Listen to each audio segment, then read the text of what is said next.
There are cases that begin with a telegram, and there are cases that begin with a whisper. This one began with neither. It began with a priest standing in the doorway of 221B Baker Street at 11:30 on a Tuesday night. His black cassock damp from the November rain, his face carrying the particular expression of a man who has already tried to convince himself that what he saw was nothing and failed completely. I was the one who answered the door.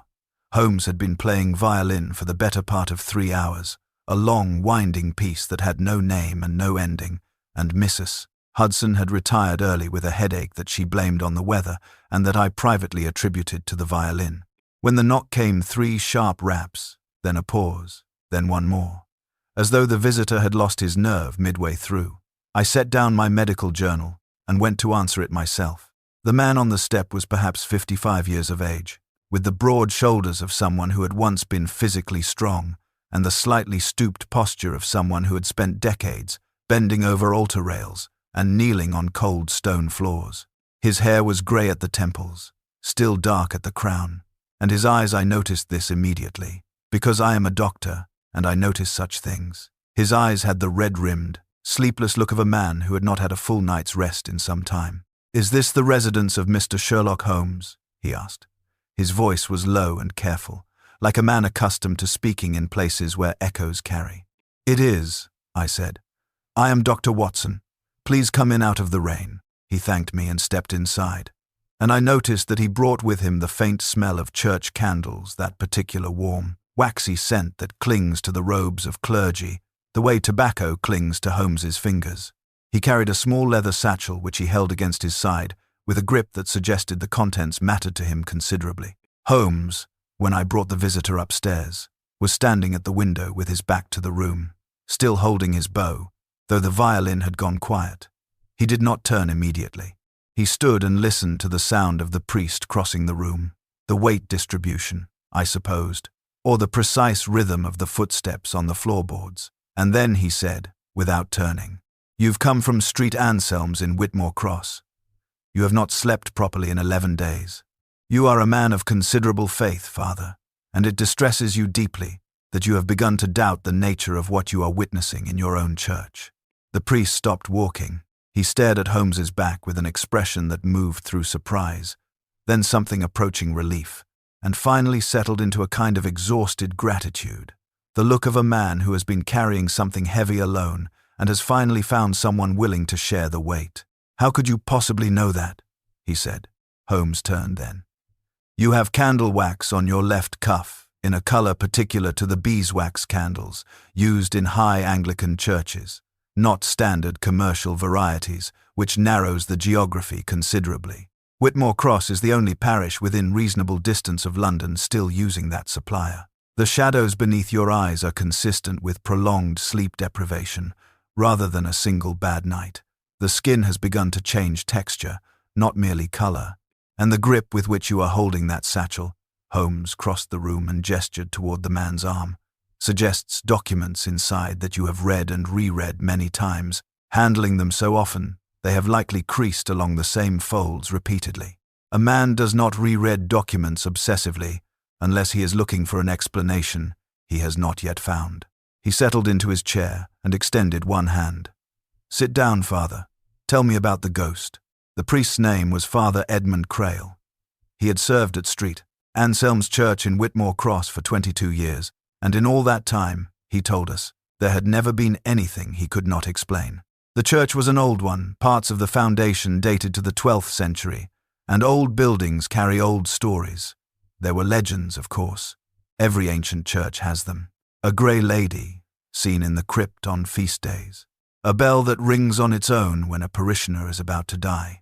The sort of stories that circulate among villages the way weather does, passing from generation to generation and growing more elaborate with each telling. Father Crail had always smiled politely at these stories and privately dismissed them.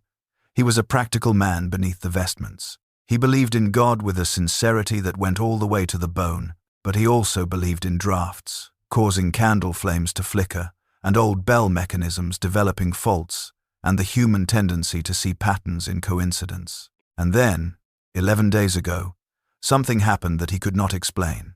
He had been preparing the church for the early morning mass alone, as he always was at that hour, a little before 6 o'clock, while the village was still dark and quiet. He had lit the altar candles and set out the chalice, and was walking back down the central aisle toward the vestry when he saw a woman. She was standing in the third pew from the front on the left side. She was dressed in white. He described it as a long white dress, almost bridal, though not quite, and she was facing the altar with her hands folded in front of her. There was nothing remarkable about her posture or her stillness. People came into churches at odd hours sometimes. It was not unheard of. What was remarkable was that when Father Crail said good morning to her, she did not respond, and when he took 3 steps closer, she was gone. Not gone as in she had walked away, gone as in she was simply no longer there. He had stood in the empty pew for a full minute, touching the wood of the bench back, looking toward the door which had not opened, which he would have heard, and then he had gone into the vestry and sat down and pressed his hands flat against the desk until they stopped shaking. "I told no one," he said. "I thought I hoped it was a trick of the light. Early morning, half asleep, tired from the previous evening's vigil. I am not a young man. These things happen." But it had happened again. 3 days later, same time, same pew, and again 4 days after that. Always the woman in white, always facing the altar, always gone before he could reach her.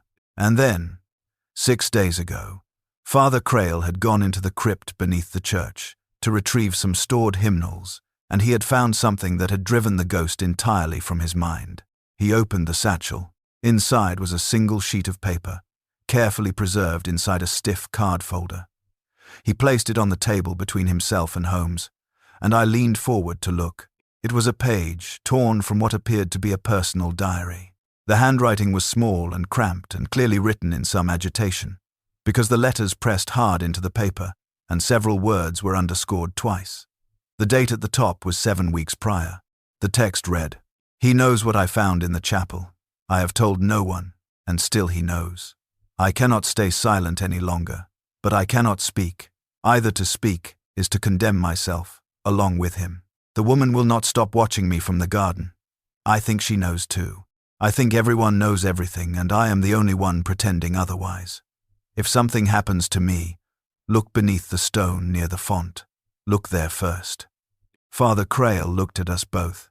"I found this in the crypt," he said quietly. "It was tucked inside the cover of a hymnal that had not been used for at least 3 years, judging by the dust. I do not know whose handwriting it is. I do not know who the he refers to, and I do not know what is beneath the stone near the font." Holmes was very still. His fingers were pressed together in front of his lips, and his eyes had taken on the particular quality of focused attention that I had learned to associate with a problem that genuinely interested him. "Did you look?" Holmes asked. "I could not bring myself to," said Father Crail. "Have you told the police?" "No, He stopped. "I did not want to bring scandal upon the church, not unless there was genuine reason. I thought, if I came to you first, if you could tell me it was nothing." "It is not nothing," Holmes said. He stood up. "Watson, your coat. We leave for Whitmore Cross at first light." Whitmore Cross was not the sort of village that appeared on maps people consulted voluntarily. It sat in a shallow depression between 2 low hills about 40 miles from London, connected to the main road by a lane that a generous person might describe as poorly maintained. The church of St. Anselm stood at the far end of the high street, if a road lined with a bakery, a post office, and 4 houses could be called a high street, and it was genuinely old in the way that very few English buildings manage to be genuinely old, which is to say that it looked as though the centuries had not so much passed it by as simply absorbed it slowly. We arrived on the morning coach, Father Crail having returned ahead of us the previous night. The village was awake, but barely smoke just beginning to rise from chimneys. A dog watching us from a garden gate with the deep suspicion of a creature who has seen strangers before and found them unreliable. Holmes walked with his hands in his pockets and his eyes moving constantly, cataloguing the village with the systematic attention he gave to everything. I had learned not to interrupt this process. He was reading the place the way another man might read a newspaper. "The churchyard," he said as we approached the gate, "has 3 graves that have been recently visited. Fresh flowers, 2 of them. The third has no flowers, but the grass immediately in front of the stone has been pressed down, someone kneeling there recently, or standing close for a long period. You can see that from here? I asked. I can see the difference in the grass color and height. The rest follows. He pushed open the gate. Come, let us see what Father Crail has been living with. See. The interior of Street Anselm's was everything an ancient English church should be, and slightly more unsettling than I had expected. The stone was very old and very cold, and the smell, incense and old wood, and something underneath both of those that might have been damp stone, or might have been simply age, was the kind of smell that settles into the back of the throat and stays there. The stained glass was medieval and depicted saints in the flattened, elongated style of that period, their expressions serene in a way that suggested they were either very holy or had simply never experienced anything amusing. Father Crail was waiting for us near the altar. He looked as though he had slept somewhat better for having shared his burden, but only somewhat. Holmes went immediately to the third pew from the front on the left side and stood there for some time, looking toward the altar. Then he crouched down and examined the floor. Then he stood and walked the length of the pew slowly, trailing one finger along the back of the bench in front. Stone floor, he said. No carpet. The acoustics in here are significant. A footstep at the back of the church would be audible from the front. No mechanism by which a person could exit without sound. He turned. Where is the font? The baptismal font was near the entrance. As is traditional, the symbolism of entering the church through baptism, being the sort of thing that medieval architects took seriously. It was a heavy Norman piece, carved from the same pale stone as the walls, sitting on a thick central column. Around its base, the stone floor had been laid in large square flags. Holmes crouched beside it and ran his hands along the floor. Here, he said. I came to look. One of the flags, the one directly to the left of the font's base, sat very slightly higher than its neighbors. It was barely perceptible. I would not have noticed it in a week. Holmes looked up at Father Crail. Do you have something to use as a lever? A large fireplace iron would do. The priest produced a tool from the vestry, and Holmes worked the edge of it under the raised flag with careful, precise movements. The stone resisted, and then, with a sound like something that had been sealed for a long time finally giving way, it shifted. Beneath it was a small, hollow space in the earth, perhaps 18 inches square, perhaps 8 inches deep, and inside the hollow was a tin box, the kind used for storing biscuits. Its lid fastened shut with a piece of cord tied in a simple bow. Holmes did not touch the box immediately. He examined the hollow first, the disturbed earth at its edges, the absence of spider webs inside, despite there being plenty on the surrounding stone, which told him the hollow had been accessed not long ago. Then he lifted the box and set it on the top of the font. Inside were 4 items. A woman's locket, gold, containing a small photograph on each side. A folded letter, the paper quality considerably better than the diary page Father Crail had found. A small key, the kind used for a household strongbox or a desk drawer. And a pressed flower, a sprig of something white, dried flat, the petals browning at the edges but still identifiable. Holmes examined each item without touching them more than necessary. He opened the locket and studied both photographs for a long time, his face giving nothing away. He read the letter twice. He turned the key over in his fingers. Well, he said finally, this is considerably more serious than a ghost. Before he would tell us what the items meant, Holmes insisted on speaking to the village. This was his method: facts, gathered from people, not just from objects, though he valued both equally and was suspicious of either source alone. The village of Whitmore Cross had approximately 200 residents. By noon, Holmes had spoken to 11 of them. The woman who ran the post office, the elderly man who tended the churchyard, the baker, 2 farmers who happened to be in the lane when we passed, a retired school teacher who walked every morning along the church wall, the verger of Street Anselm's, a woman who sold produce from her garden gate, and 3 others whose relevance I did not immediately understand. I walked with him through most of these conversations and transcribed what I could in my notebook. Holmes was different in these interviews than he was in Baker Street. In Baker Street he could be sharp, theatrical, occasionally cruel in his precision. Out in the world, among ordinary people, he became almost invisible, pleasant, slightly dull, The sort of man people forget they've spoken to. He drew information from people the way a doctor draws fluid from a joint, carefully, without causing alarm, and in quantities that left the patient unaware of how much had been taken. What he learned, assembled, was this.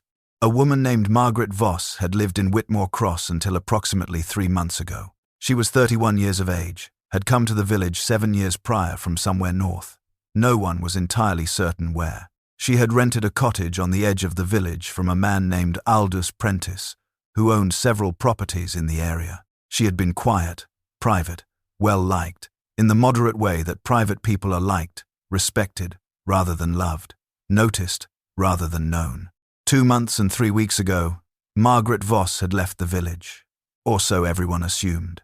Her cottage had been found empty one morning, her few belongings gone, the key left on the kitchen table. No note, no farewell, no forwarding address. The village had accepted this with the particular ease that villages apply to the departures of people they had never quite fully admitted into their community. She had always seemed like someone who might leave, and so she had left. Except the retired schoolteacher, a Mrs. Calloway, sharp-eyed and considerably less artless than she appeared, had mentioned, almost as an afterthought, that she had not been certain the departure was voluntary. "What made you uncertain?" Holmes had asked, in his pleasant, forgettable way. Mrs. Calloway had looked at him for a moment, with an expression that suggested she was deciding how much to say. Then she said, "Because I saw Aldous Prentice in the churchyard 2 nights before she was gone, at an hour when no one should be in a churchyard, and he did not see me." "And you told no one this?" Holmes said. "Who would I tell?" she replied. "And what would I say? That I saw a man in a churchyard. He owns property in the village. He has a right to be wherever he likes." She paused. "I told myself that. I have been telling myself that for 3 months. I am considerably less convinced of it than I was." Aldous Prentice. Holmes said the name the way he said all names when they first became significant, quietly, as though tasting it. We were sitting in the single public room of the village's only inn, a low-ceilinged place with good ale and surprisingly decent bread, and Holmes had his notebook open on the table and was writing in it with the concentrated focus of a man laying out the architecture of something complex. "Tell me what you notice," he said to me, which was his way of using me as a thinking surface, a function I had long since made my peace with. I looked at my own notes. Margaret Voss disappeared 3 months ago. The diary page found by Father Crail is dated 7 weeks ago, which means it was written after her disappearance. Someone wrote that diary page knowing something about the church, something about a discovery made inside it. They hid it in the hymnal, hidden but not destroyed, which means they wanted it found eventually. Good. Continue. The tin box beneath the font, someone hid that too, and more deliberately. A locket, a letter, a key, a flower. These are not random objects. They are documents. They are evidence of something, preserved against the possibility that the person hiding them might not be able to speak for themselves. Also good. What about the ghost? I considered. A woman in white, always in the same pew, always facing the altar, always disappearing before she can be reached. Either a genuine vision, which I don't believe, or someone entering and leaving the church in a way that Father Crail cannot account for. The door, Holmes said. He assumes she must use the door because it is the only entrance he knows of. But Street Anselm's is 12th century at its foundations, Watson. Churches of that age frequently have secondary entrances, vestry doors, priests' entrances, passages that have been sealed or forgotten over centuries but that sometimes become unsealed. I intend to examine the structure of the building in detail this afternoon. He tapped his pen against his notebook. But first, the locket. He had brought the contents of the tin box with him, wrapped carefully in cloth. Now he laid them out on the table between us. The locket's 2 photographs. On the left side, a woman of perhaps 25 or 26, dark-haired, with a direct, serious gaze. On the right side, a man older, perhaps 50, with heavy brows and a broad face. The woman, I said, is presumably Margaret Voss. Presumably. The man I do not yet know, but I intend to. He opened the folded letter. It was written in a different hand from the diary page, larger, more deliberate, the hand of someone who had learned their letters formally, and taken care with them. The date was 4 months ago, before Margaret Voss disappeared. The letter read, "My dearest M, I have done as you asked, and spoken to the solicitor in Ipswich, but the situation is as I feared. Without the original document, the one he took from you, there is very little the law can do, and I am told even less that can be done quietly. You must be careful. You have already given him reason to feel threatened, and men who feel threatened have a very short distance between that feeling and action. Please come to me. You have a room here. You have always had a room here. Whatever you saw in that chapel, whatever it is, you know it is not worth your life. Come away. Your E." Holmes and I read it twice, in silence. "E," I said. "A sister, possibly. A close friend. The tone is protective rather than romantic." Holmes folded the letter again. She knew something. She had found something in the chapel, this church, presumably, and she had told someone. Or someone had discovered that she knew. The diary page confirms this. "He knows what I found in the chapel." Someone took a document from her. Someone she was afraid of. "Prentice," I said. "Probably. But I want to be certain before I use that name as an accusation." He picked up the small key, turned it over.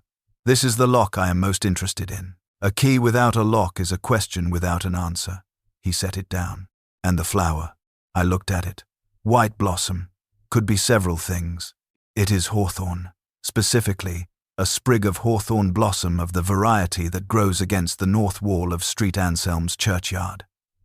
He looked at me. "I examined the hawthorn on our way in this morning. There is a gap in one section of it, close to the ground, where several branches have been broken away recently. The wood is still raw at the breakpoints." He paused. "Beneath the hawthorn, there is loose soil." The silence that followed this statement was the particular kind of silence that descends when several thoughts arrive at the same destination simultaneously. "Holmes," I said carefully. "Yes," he said. "I know." Holmes's examination of St. Anselm's interior lasted the better part of 2 hours. I assisted where I could and stayed out of his way where I could not, which is the correct approach when Holmes is working. Father Crail hovered near the vestry door with the expression of a man watching surgery being performed on someone he cared about, unable to help and unwilling to look away. Holmes worked systematically from the entrance to the altar, then back along both side aisles, then up into the choir area and the area behind the choir stalls, which was where things became interesting. Behind the choir stalls on the north side of the church, there was a small door, low-arched, iron-handled, the kind of door that recedes into the stonework so effectively that you can look at it 3 times without registering it as a door. It was half hidden behind a carved wooden screen that had been placed there, Holmes estimated, sometime in the previous century. The screen was not ancient. The door behind it was.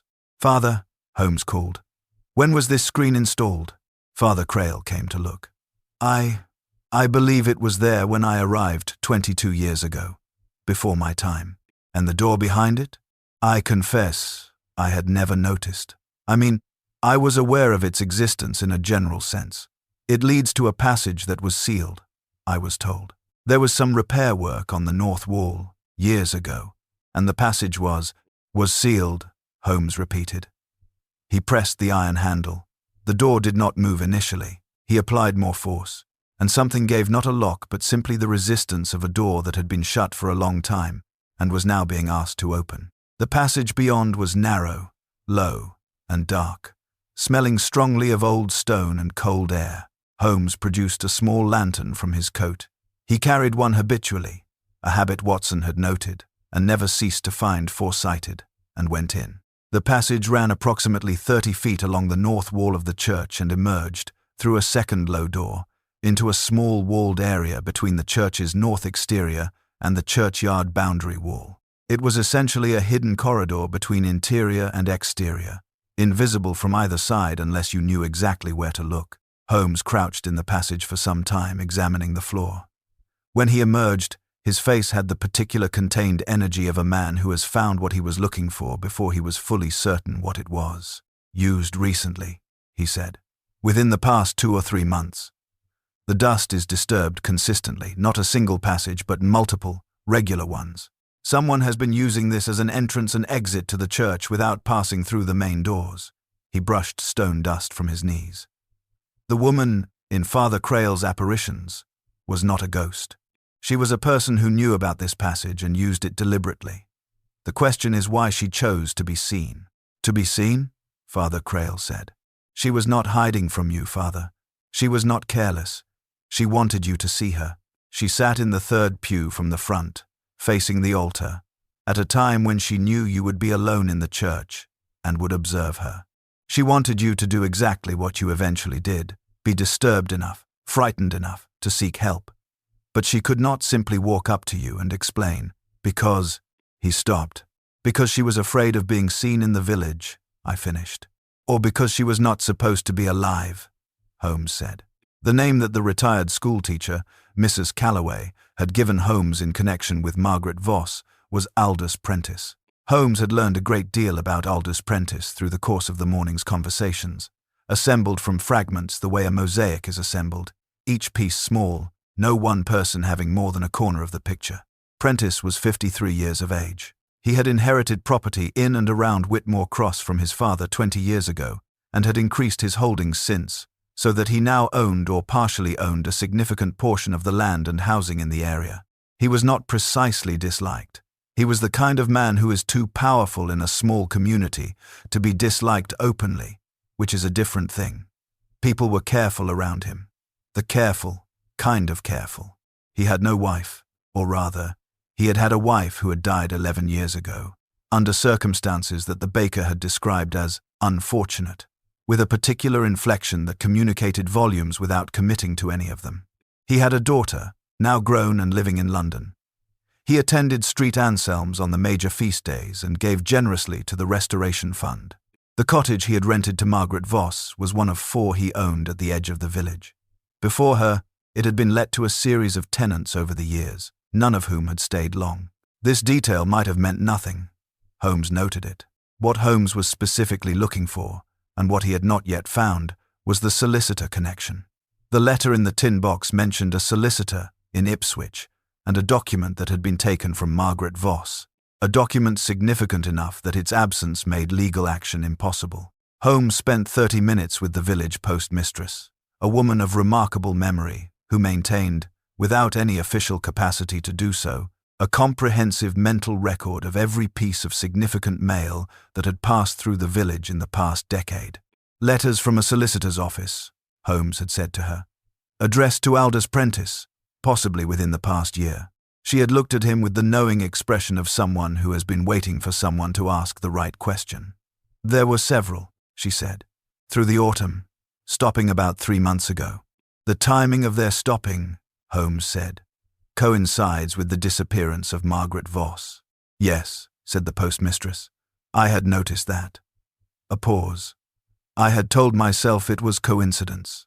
You are the 3rd person today who has used that word to describe something they do not believe, Holmes replied. That evening, Holmes sent 2 telegrams. The first went to his brother, Mycroft, whose connections to government and official records were of a breadth that I had never fully mapped and suspected I never would. The second went to an address in Ipswich, a firm of solicitors. Though how Holmes had obtained the specific firm from the information available to us, he did not explain, and I had learned not to ask. We dined at the inn. Holmes ate almost nothing, which was typical when a case had reached the stage of sustained momentum, and he spent the 2 hours after dinner sitting absolutely still in a chair by the window, watching the dark churchyard through the glass with an expression of concentrated abstraction. I wrote up my notes. The case had moved in less than a day from a priest's unsettling apparition to what Holmes clearly believed was considerably more serious, though he had not yet said so in direct terms. This was also typical. Holmes rarely named what he suspected until he was certain enough to be precise.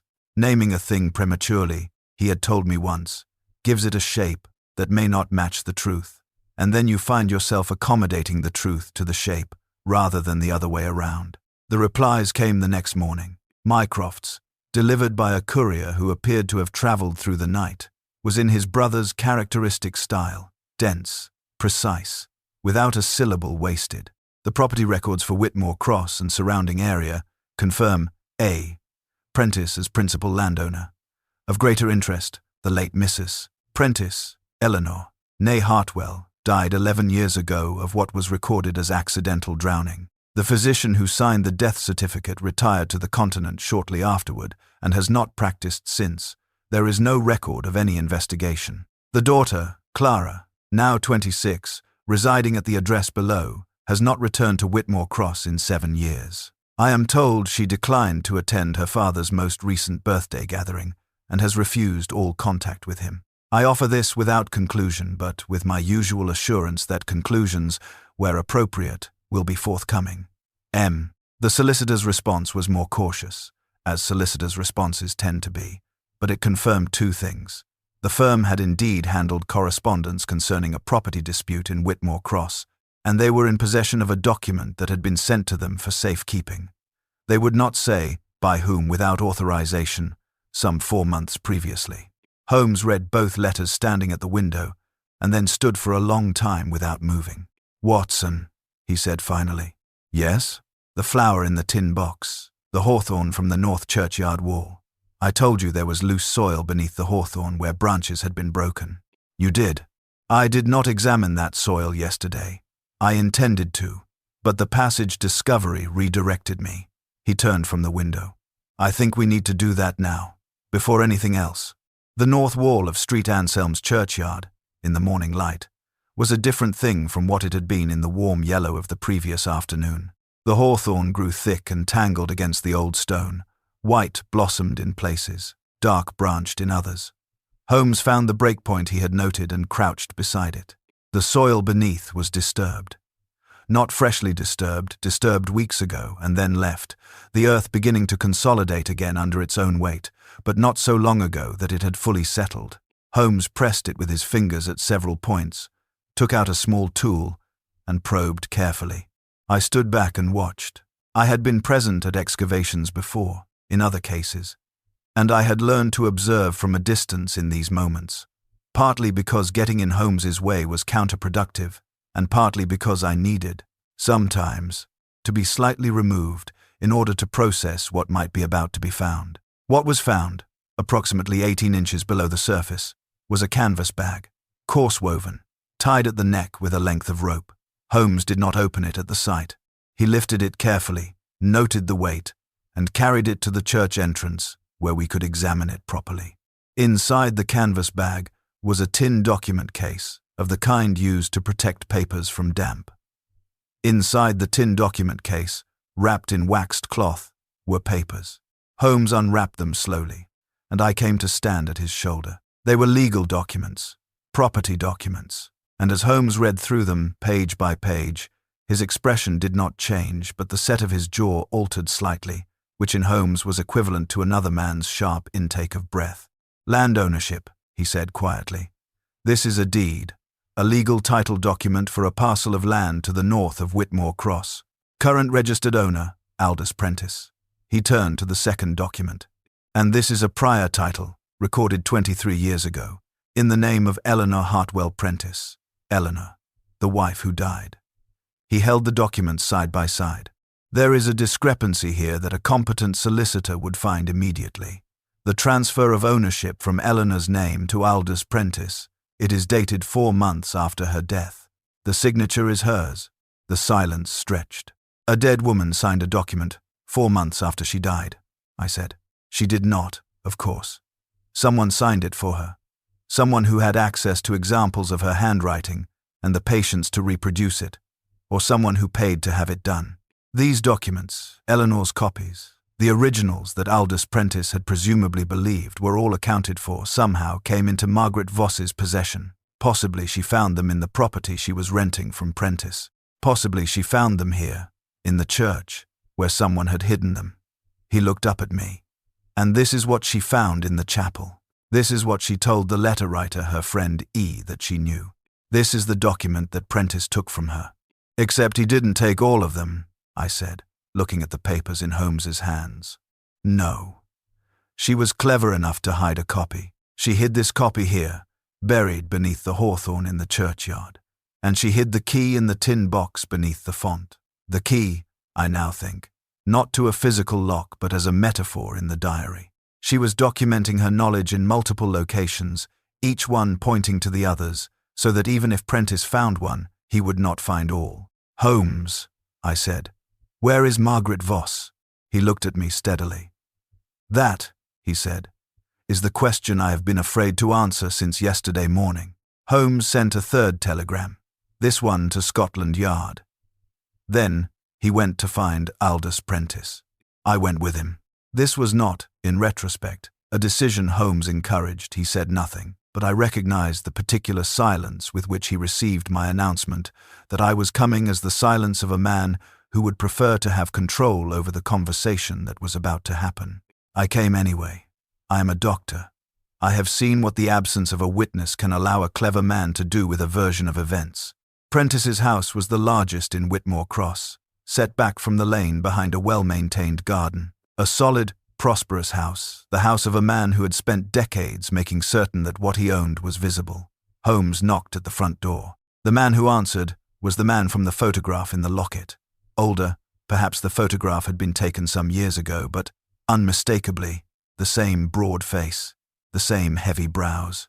He wore a country suit and held a newspaper, and he looked at us with the practiced confidence of a man who has answered unexpected knocks at his door before and found them manageable. Mr. Prentice, Holmes said pleasantly. My name is Sherlock Holmes. This is my colleague, Dr. Watson. We are assisting Father Crail with a matter concerning the church. Something moved in Prentice's eyes. It was fast, very fast, but Holmes missed nothing, and I had learned to watch for the things Holmes watched for. Of course, Prentice said. Come in. The sitting room he showed us into was comfortable and slightly formal, the room of a man who received visitors but did not entirely relax with them. He offered tea. Holmes declined pleasantly. What followed was one of the more remarkable conversations I had witnessed Holmes conduct. He asked about the church, its history, the Restoration Fund, the parish records, all with the friendly vagueness of a man doing background research for some indefinite purpose. Prentice answered easily, fluently. He was a man who had been managing impressions for a long time and was good at it.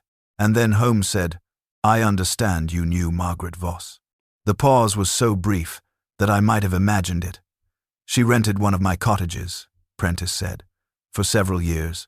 A quiet woman. I was sorry when she left. When she left, Holmes repeated. Yes. Did she give you notice before departing? She left the key on the table. No letter, no advance warning. A slight shrug. One meets tenants of all kinds. Indeed. Did she leave any belongings behind? Nothing of significance. Some books. A few household items. Any documents? Another pause. Slightly longer. Not that I recall. Holmes nodded thoughtfully. I ask because it seems Miss Voss had found some papers in the cottage or perhaps in the church that were of considerable legal interest. Papers relating to a property transfer that occurred some years ago. He looked at Prentice with an expression of mild curiosity. The timing of their discovery seems to coincide fairly closely with her departure. Prentice looked at Holmes with the focused, measuring attention of a man recalculating something. I don't know what you're referring to, he said. No, said Holmes. I suspected you would say that. He stood. Thank you for your time, Mr. Prentice. We may need to call on you again. As we left, Holmes paused in the doorway. One other matter. The night you were seen in St. Anselm's churchyard approximately 3 months ago, near the north wall, you were observed by at least one person. I mention it only so you are aware that I am aware.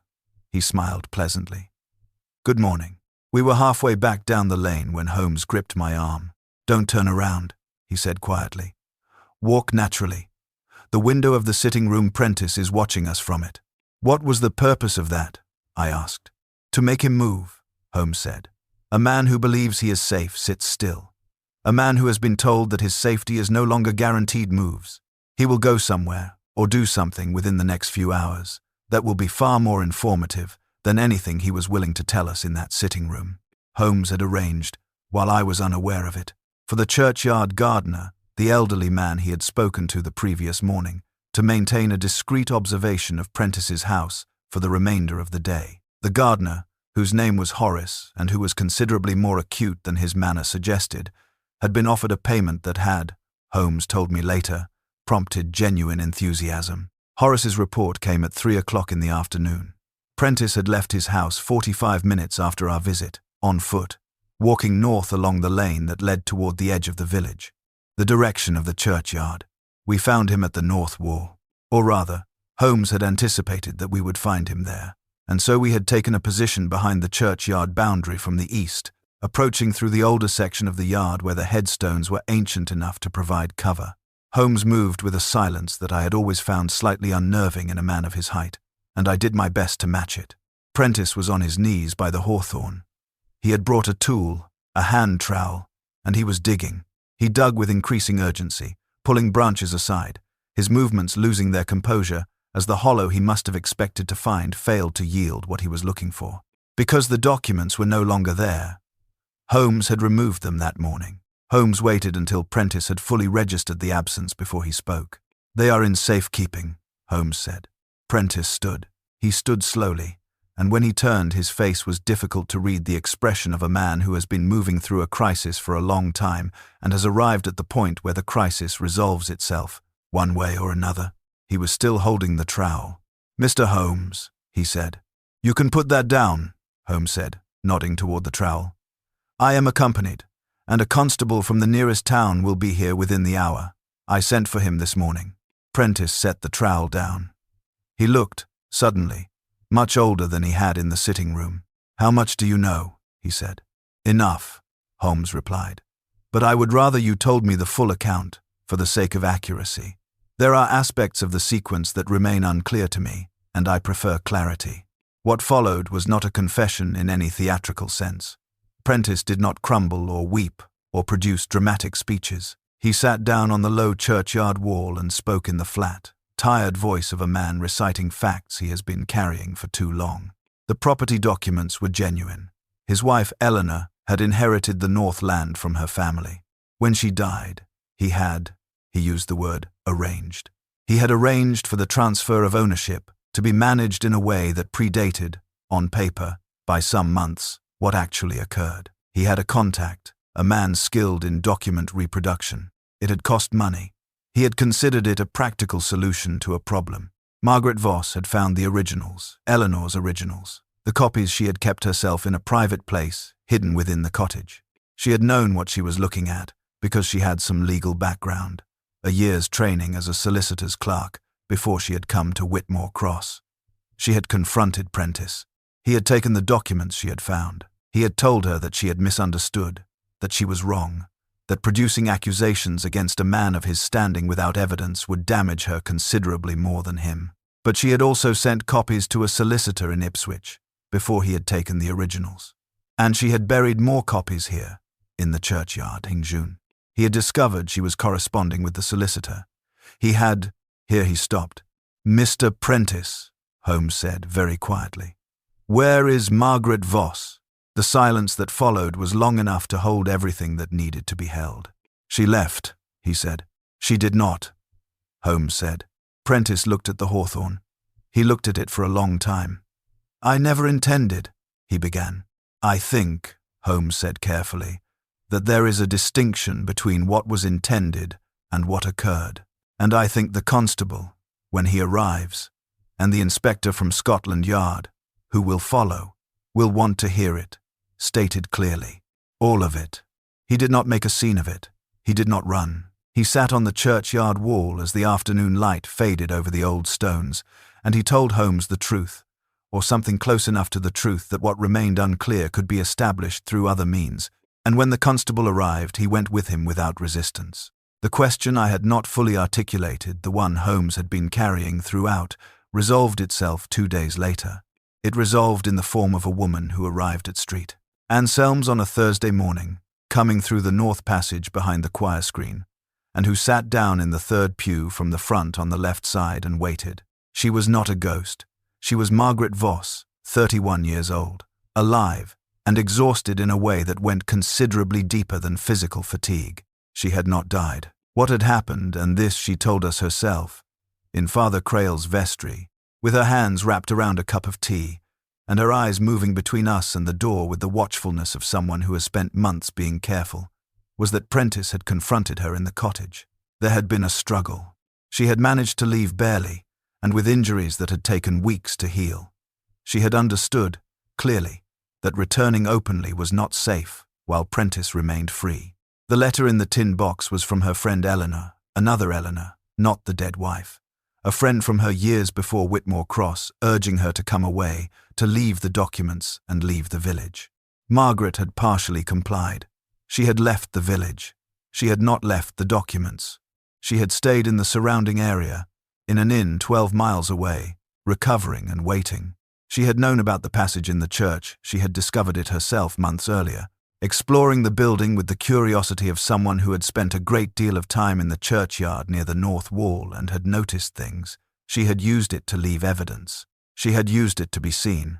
She had sat in that pew deliberately, knowing Father Crail was the kind of man who would not be able to simply ignore what he saw. She had needed someone outside the situation to become alarmed enough to bring in someone capable. You were the ghost. Father's death had been exactly what it appeared on its surface despite the surrounding circumstances, was not yet determined. Margaret Voss had finally taken her friend's advice and gone to London. The solicitor in Ipswich had the copies she had sent him. The originals, retrieved from the Hawthorn, corroborated everything. On the coach, I found myself thinking about the woman in white in the third pew, and the gap between what Father Crail had seen and what it had meant. The same image, the same set of facts, a woman, sitting still, vanishing before she could be reached, and two entirely different interpretations available, the supernatural and the human. The gap between them was only a matter of what questions you thought to ask. You knew almost immediately that it wasn't a ghost, I said to Holmes. I suspected within the first 10 minutes of arriving at the church, he agreed. The passage confirmed it. And the documents. How early did you understand the shape of it? He thought about this. When Father Crail described the diary page, he knows what I found in the chapel. A ghost does not hide evidence. A ghost does not need a solicitor. Whatever was happening in that church was attached to something specific, a secret, a document, a history that someone wanted buried. He looked out the window at the passing darkness. The church itself was incidental. It was simply the location that Margaret Voss knew well enough to use. The hawthorn in the north wall, the passage behind the choir stalls, the font with its loose paving stone. She had spent months exploring the building with the attention of someone who felt safe there. She turned it into a vault. A very old vault, I said. The oldest kind, Holmes replied. Stone and shadow and things people are afraid to look at too closely. He settled back in his seat. The church did not have a ghost, Watson. It had a secret. In my experience, that is considerably more common. I wrote that down. I wrote most things down. Outside the window, Whitmore Cross disappeared behind us into the November dark, its single church tower visible for a moment against the sky, and then gone, taking its secrets with it, most of them, at any rate. Some things the old stones keep. The case of the Whitmore Cross apparition was resolved, in legal terms, with rather more complexity than such cases typically are. Aldous Prentice was charged with document fraud relating to the forged property transfer. This was established clearly and prosecuted successfully. The matter of what had occurred on the night Margaret Voss left the cottage, and precisely how she had come to leave it in the condition she had, was the subject of a more protracted legal process that I will not detail here, except to say that it did not resolve to Prentice's advantage. The death of Eleanor Prentice 11 years prior was examined. The physician, located eventually in France, proved cooperative once it was made clear to him that cooperation was the most advantageous posture available. His testimony raised questions that prompted a formal investigation. I will leave it there. Margaret Voss gave her evidence, received the legal protections she was entitled to, and subsequently relocated. Father Crail wrote to Holmes 6 months later to say that the North Passage had been properly surveyed and documented. It turned out to be of some historical architectural interest, and that the church had installed better lighting, which he seemed to feel addressed the situation adequately. Holmes kept the locket. He kept it in the tin box with the pressed hawthorn sprig, in the second drawer of his desk, with no label. This was unusual for him. He was meticulous about labeling. I asked him about it once, and he said only that some cases do not require a label, because they are not cases one is likely to forget. I have not forgotten it. There are cases that begin with a telegram, and cases that begin with a whisper. This one began with a priest standing in a doorway in the November rain, carrying a secret that was not his but that had chosen him anyway, the way secrets sometimes choose the person nearest to where they are buried. The church had a ghost. The ghost had a reason, and that reason, as reasons tend to be when you follow them far enough, turned out to be entirely human.